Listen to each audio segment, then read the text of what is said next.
कुछ लोगों का प्रश्न सिर्फ इस बात का होता है कि मेरी भाग्य रेखा कैसी है और मैं जीवन में धन कितना कमाऊंगा। अब आप इसी हाथ को देख लीजिए पूरा का पूरा। अगर आप इस हाथ को बहुत गौर से देखेंगे बड़ी आसानी से आपको समझ में आ जाएगा। इस जातक की भाग्य रेखा यहाँ से प्रारंभ होती है और ये जा कर के यहाँ पर समाप्त होकर के ये भाग्य रेखा दो मुहा हो जाती है। केवल इतना ही नहीं, इस भाग्य रेखा ने अपनी यात्रा यहाँ से प्रारंभ की। इस एज को हम ये कह सकते हैं कि 24 से लेकर के 26 साल की उम्र में इस जातक की भाग्य रेखा ने यहाँ से अपनी यात्रा प्रारंभ की, चलते हुए लगभग ये 34 साल की उम्र में जाकर इसको कटिंग मिला। कटिंग का मतलब इस समय इसको किसी न किसी प्रकार का लॉस हुआ। आगे बढ़ी ये भाग्य रेखा, यहाँ पर थोड़ी सी भाग्य रेखा में खटपट है, यानी कि यहाँ पर कोई प्रॉब्लम आई होगी। आगे जब भाग्य रेखा थोड़ी और बढ़ी तो ये पहुँचा जाकर व्यक्ति 47 साल तक, 47 के आसपास। यहाँ पर भाग्य रेखा दो भागों में बढ़ गई, यानी कि इनकम थोड़ी सी अच्छी खासी हुई। उसके साथ केवल इतना ही नहीं, ये भाग्य रेखा आगे फिर यहाँ से कट होकर के आगे बढ़ी। कट होने का मतलब जो इनकी कंटिन्यू इनकम थी उसमें ब्रेक लगा।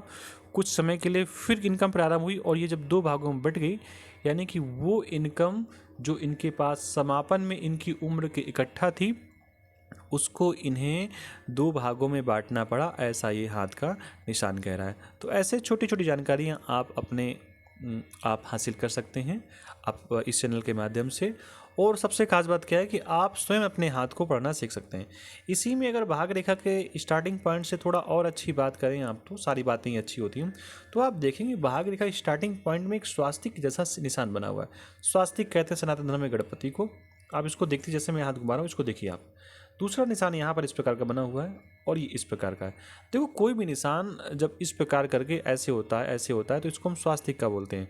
अब यहाँ पर आपके मन में एक प्रश्न हो सकता है कि आचार्य श्री, ये निशान सब जगह तो बन रहा है लेकिन यहाँ क्यों नहीं बन रहा। तो देखो भैया, ऐसा पूरा निशान नहीं बनता, थोड़ा बहुत मिलता है, कहीं ना कहीं थोड़ी बहुत कटिंग होती। तो यहाँ पर अगर ऐसे होता तो व्यक्ति ब्रह्मा ही ना हो जाता, ब्रह्म व्यक्ति बहुत ही श्रेष्ठ हो जाता ना।